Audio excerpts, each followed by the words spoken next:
Welcome to Legal 123s with ByrdAdatto. Legal issues simplified through real client stories and real-world experiences.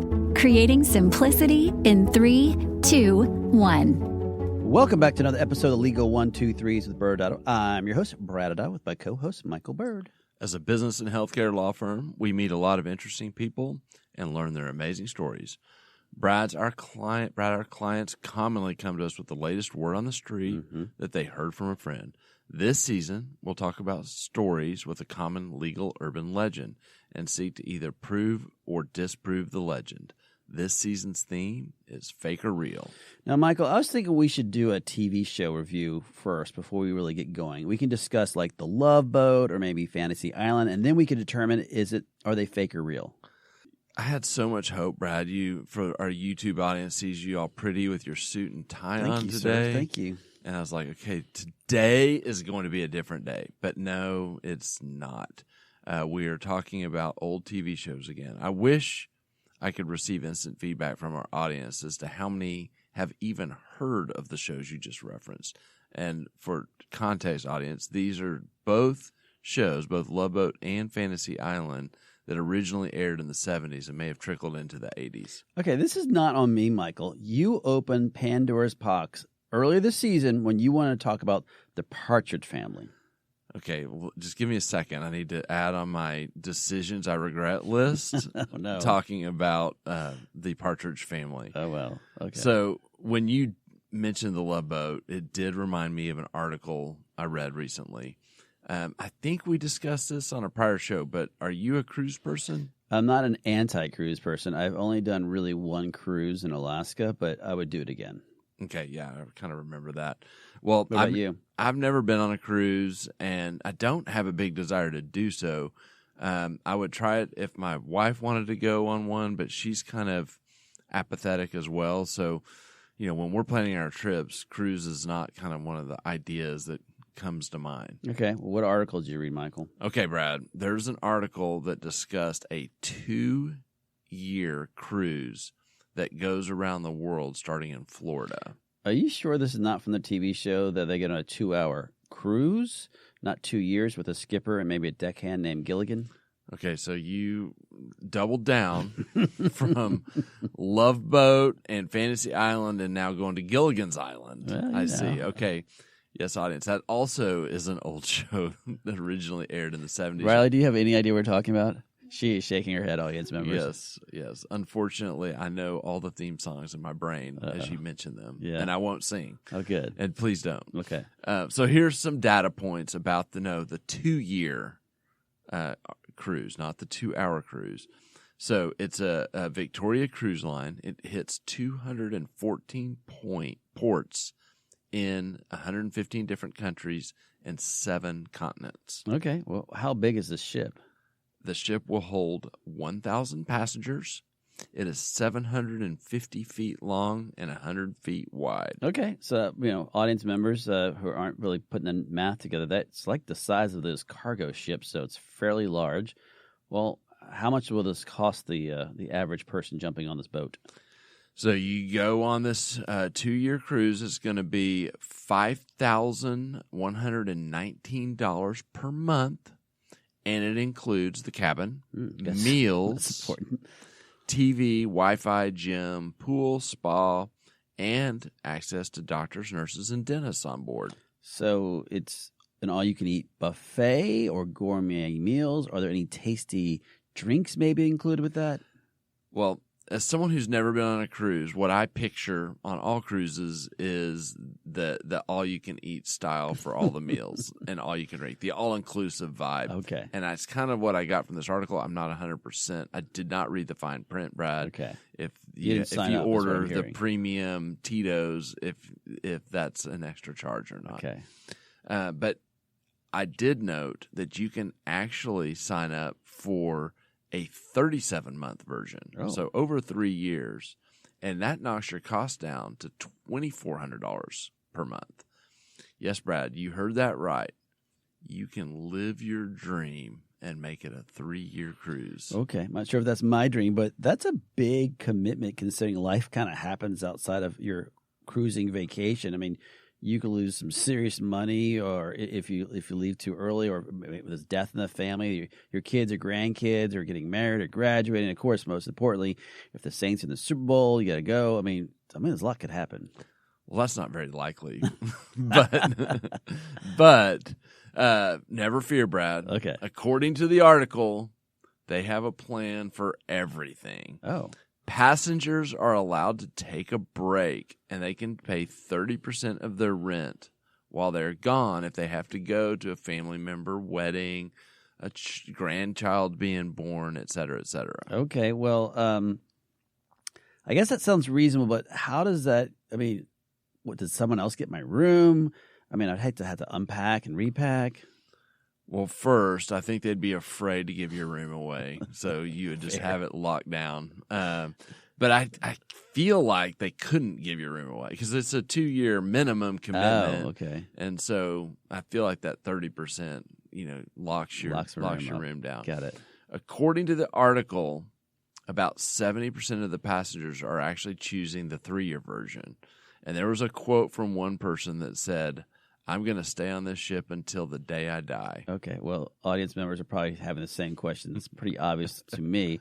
What to do with the person that does die, since they're going to stay on the ship too? They do die. Yeah, I'm picturing, kind of the retiree crowd, older crowd. Yeah, like your age. Yes. And so there will be deaths. And what's their plan for that? The article doesn't address it. Okay. My lawyer brain's going off, and I'm thinking, well, they probably have some sort of strong consent that everyone has to sign that maybe it allows them to dump the bodies overboard. Now, my marketing brain is thinking, well, you could brand that as a burial at sea or something like that would make it seem a little less gruesome than just flipping the body overboard. Sure. And do you think the spouse gets like a 30% discount on the day someone dies on that boat, or do they wait until they dump the body overboard? Well, I feel like that for some married couples, that might be too much of a financial incentive. Oh, no. Yeah. So I don't know, Brad. Okay. I don't know. I have so many questions. Tell me, do you have any other questions that jump to your mind? Yeah, like how long do they stay in each port, or what excursions are available at each port, and can a guest meet you on the ship when you are at port, or asking for a friend here, do they have a podcast room? Just curious. How about you? The legal 1, 2, 3s from international waters. That's right. I'm sure. Yeah. Well, Riley, you in for that? Riley's nodding her head, audience members. All right. Well, I'm curious about the mention of the healthcare. They talk about that you have access to doctors, nurses, and dentists, and I'm probably revealing too much about my lawyer brain, but I'm thinking, where are they licensed? What scope of practice do they have? Like, you're in, you get your medical license in, the state of Texas, and then all of a sudden you're around the world. What does that allow you to do, and what risks do you have? You and I both have buddies of ours who are maritime lawyers, and we have buddies of ours who are international lawyers. I'm hoping maybe one of them could answer that question. However, I feel like this is truly only a question a healthcare lawyer would actually ask, even if it might be a good question. Yeah, from one healthcare lawyer to another, we can resonate. But, Brad, it is a super smooth segue into our topic today. The question that we're going to solve today, Brad, fake or real, a PA has full practice authority. Okay. I'm not so sure what you consider smooth, but okay, let's get started. And before we start the story, audience members, this is not a mistake. You may think, I thought I heard this podcast last week. No, last week we addressed some on PAs. This week, on MPs. So this week we're addressing the PA. So this is not a rerun. The main character in today's story, Brad, is a physician assistant in the state of Wisconsin named Vicki Stubing. The cast includes her father, Dr. Merrill Stubing. Brad, do you know what I've done here? This is a special gift for you. Yes, of course. Michael, set the course for adventure, because the Love Boat promises something for everyone. Oh. The Love Boat. Okay. Oh, no. You want me to keep going? No. I think I know most of the lines. Please. My eyes are bleeding right now. Do you even a know what little we're bit. talking about, Riley? She's still Okay. shaking her head now. Yes, for the few people out there old enough to know what the Love Boat is, yes, that is the theme song. Yes. It's going to be a brain worm for the rest of the day for me now that Brad's saying. I'm so happy. Okay, before we get started, Brad, let's talk about our first vocabulary word for the day. Physician assistant. Yes, a PA or physician assistant is a term often used in our profession, but it's important to know that each state has a slightly different definition. As usual, we reached out to our trusty research assistant, Siri, who gave us a technical definition, which is as follows. A physician assistant is a licensed medical professional who holds an advanced degree and is able to provide direct patient care. They work with patients of all ages in virtually all specialties and primary care areas, diagnosing and treating common illnesses and working with minor procedures. Okay, that was pretty heavy. Do we have a Brad definition? Yeah, so that was the formal definition. But really, at the end of the day, these are advanced providers. Sometimes they'll call them mid-levels, which I know that's not what they go by, but you'll hear them talk about that. Or you also might hear them talk about a physician extender. Again, that's another verb they used to use. But historically speaking, their scope of practice really is that they are assisting that physician and they're under the supervision of a typical physician day to day. Yeah, and you mentioned earlier, Brad, that we have last week we talked about nurse practitioners, and one early important context difference is that they're regulated by different boards. So Correct. nurse practitioners regulated by the nursing board. Physician assistants are actually regulated by the medical board of their particular state. Yeah. So Vicky called me because she was aware of a new law in Wisconsin that made PAs independent, and she wanted to know if she still needed to involve her father, Dr. Stubing, in the Love Boat Medical Spa. Is the Love Boat Medical Spa a spinoff of the Love Boat Show? Don't answer that. No. Okay. So what law was she referencing? The new law shifts the nature of the relationship from a supervising physician to a collaborative relationship. Okay. What does that even mean, Michael? I know, exactly. I don't know, Brad. Oh, wait, I'm supposed to know. You asked me. Okay. I did ask you. Sorry. I fell asleep even when I heard myself say that. Let's break it down so we can talk about these different vocabulary words so that we can help make sense of the story. Brad, you can use your own words. Yes. First, what is a supervising physician type relationship mean to you? Yeah, and I'll take even bigger step back real quick. And we talked about this a little bit last week. You know, there's a difference between when you hear the word supervision and collaboration. And we went in more detail last week, but it's really about the relationship. So let's jump into the supervision. So supervision is the type of relationship that was the most common that was out there, and that's really where there's a more direct role where the physician is overseeing the PA throughout the processes. It's much more of a high level oversight is required for that relationship to continue. Of course, it varies from state to state as to what that means from a supervision, but they are more intimately involved when they're supervising. Yeah, nice job, Brad. So when a PA has a supervising physician relationship, they often have a written agreement, and there are ground rules for scope of practice, chart review, and other quality control type measures. Right. So talk a little bit about a collaborative relationship. So collaborative relationship is basically watering down what we just said. It's more it's less formal, I guess is the first thing to say, on the oversight rules, and it's more of their mentoring of a more mentoring relationship between the physician assistant and the physician themselves. And so again, audience members, this can be very different from state to state depending on the type of provider, depending on the type of procedure. I mean, there's a lot of different elements to that. Another gold star for you, Brad. Yes, put that on my chart. Congratulations. Riley. Yes. So the collaborative relationship is really common with nurse practitioners with the different states around the country. Again, we went deep on that last week. This new law is noteworthy because it's less common, as we've kind of alluded to with physician assistants. They, and I think it's kind of intuitive. A physician assistant being regulated by the medical board is, by its nature, the board regulating the practice of medicine, and there are physicians that are kind of the most senior level license there, and so the law has kind of followed that, where if if you have a licensee with less scope of practice, they would be delegated by the physician in a supervision type role. Nurse practitioners, on the other hand, are kind of the highest level licensee according to the nursing board, and so that there have been more traditional variance between what their relationship with a doctor needs to look like. Right. So what does the collaborative relationship look like in Wisconsin?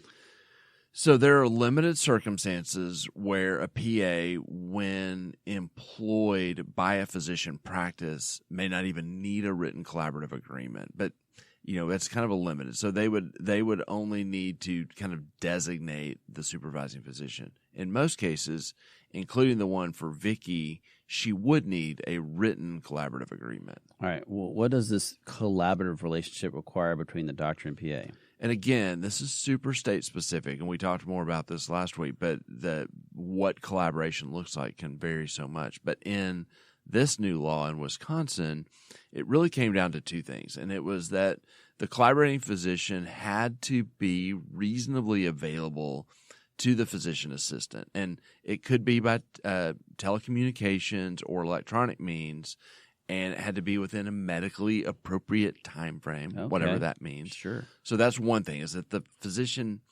collaborative physician had to be reasonably available to the PA. And then secondly, there had to be a process for arrangement for a physician consultation with the patient within, again, this medically appropriate time frame if requested by the patient or the physician assistant. My audience members, I don't know if you caught all that, but there's a lot of reasonableness, a lot of appropriateness, and there's a lot of time frames. Sounds as clear as mud. All right, I should have asked this earlier, but does Dr. Stubing and Vicky both own the Love Boat Med Spa? It's a great question, Brad. Thank you. And yes, you should have asked that earlier. Sorry.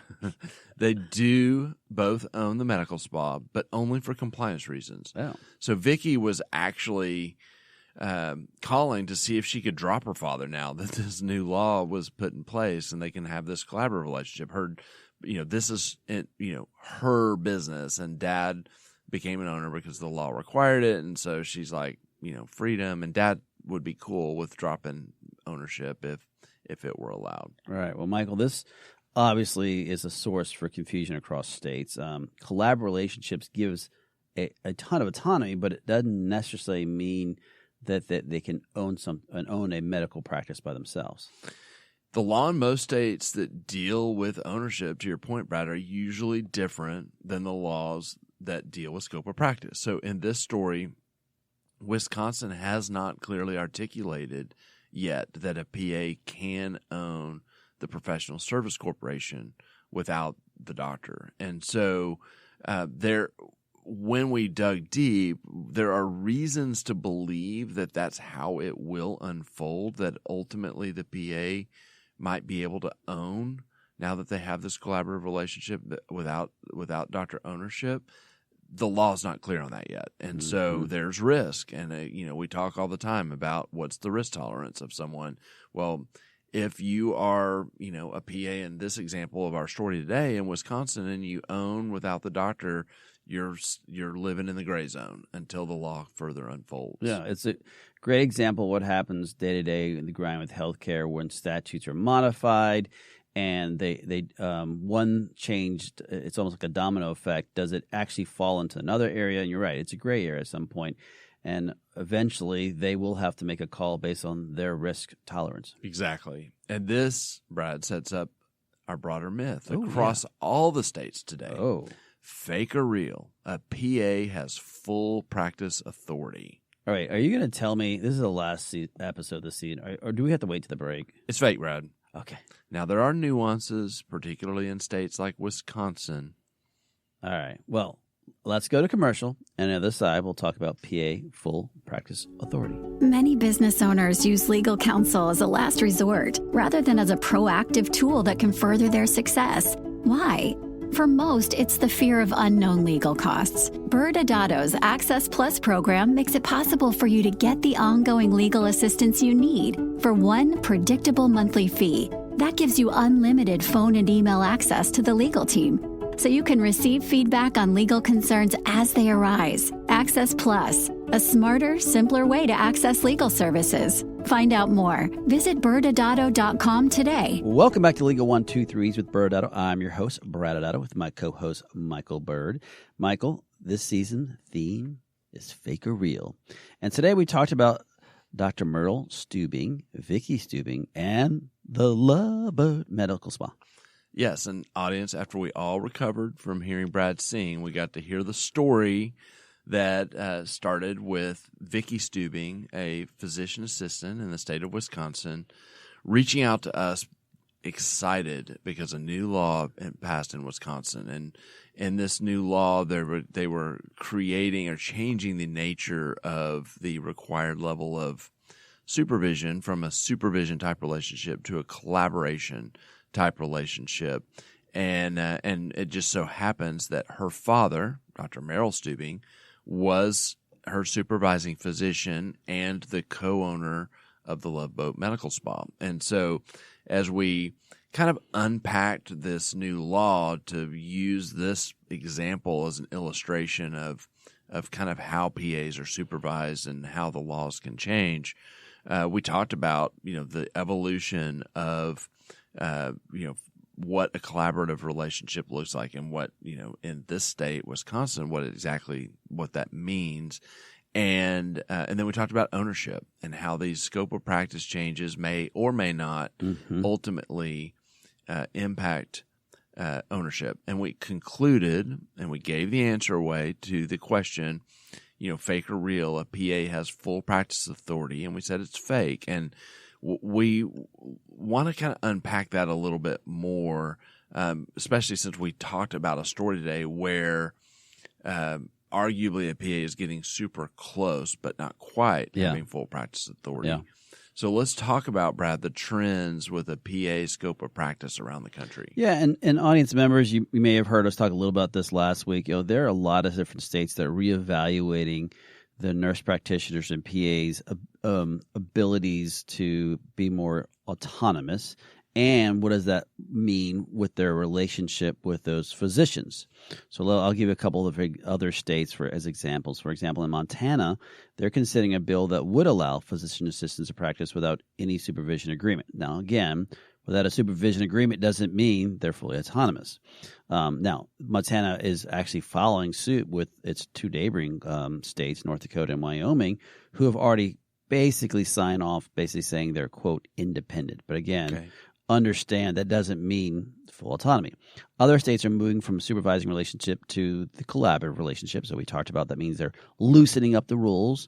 And for some states, the physician assistants actually have started their own regulatory boards. So states like Arizona or Iowa or California. Now, audience members, that does not mean the board still doesn't answer to the medical board. So I know it gets confusing when they have these sub-boards that are out there, but what some of these physician assistants have talked to us about is that they're hoping that eventually these physician assistant boards will have complete autonomy from the medical boards. Now, Michael, can you kind of provide our audience a few examples where it seems to be that either the PAs are locked down or have even a more limited scope? Yeah, and so even before this movement that you just spoke about in a lot of states and we talked about in today's story, we've pretty safely recognized, or the state safely recognized across the board, that a PA generally has the ability to diagnose and to treat, and they have a lot of scope of practice within a lot of practices, including medical spas, which is what we're talking about in today's story. And so there's these outliers, and one is Maryland, where Maryland, a PA cannot do the good faith exam, the initial diagnosis and treatment plan. And so this is, a pretty big step back even from before the movement. It's kind of a pretty limiting scope for what you'll see across the country. And if you thought that was bad or not up to par with what you typically see, Alabama has even more restrictions for a physician assistant, and they restrict their ability to inject Botox and fillers. Yeah, exactly. And so that's, again, an outlier that you won't see in other states. So I guess the greater point is it's super important to understand the nuances on a state-by-state basis. Yeah. And let's talk a little bit more about ownership and how it affected the scope of practice. And I guess also maybe you can give a summary of what happened in the story too. Yeah, so the laws are set up oftentimes, based on a couple of different ways. And so the laws on ownership. And so some states will say, okay, they're looking at the underlying things that are happening inside the business. Mm-hmm. And some laws will say, hey, if the nature of these services are medical services, then you have to follow those rules for ownership because this is the practice of medicine. Mm-hmm. And if that's the case, because in those states where this is kind of the viewpoint, because PAs are supervised by the medical board, they're almost always not going to be able to have ownership or full ownership. They may be able to partly own. There are other states that are a little looser in the sense that you could say, or they will say, you can own a business as long as the professional services are within your scope of practice. And so we talked a little bit about that last week. If you're an independent nurse practitioner, you might be able to own a business that provides independent nursing services that's different than medical services, again, the nature. What gets tricky here with a PA is because, again, they're regulated by the medical board. And so what are independent PA services? And so we'll watch that. I do think, using today's story as an example, that the way the laws are built, that it will unfold eventually, that they'll say, you know what, PA, as long as you are in your scope of practice, you can own. And so we'll want to watch what happens there to see if this progression to full practice authority really happens. And that would be ability to own and really no to very little oversight by a physician. And maybe collaborative relationship where they're available as a mentor would get you to that full practice authority level. But we're not there yet. Yeah. Well, what happened with Vicky and the Dr. Steubing? So Vicky's a risk taker. Yeah. She's part of the love boat, yeah.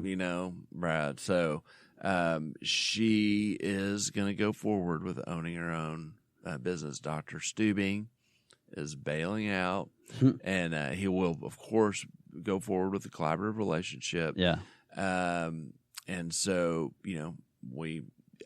she's willing to take that risk that the law will be on her side as to how that's interpreted. Yeah, and I think you raise a great point. Is like, again, audience members, as you can imagine, certain statutes change and other statutes remain the same. And now you have to figure out, well, how would the board enforce this? And then where did the board normally side with? And that's the tricky part for physician assistants is most of these medical boards are still run by physicians.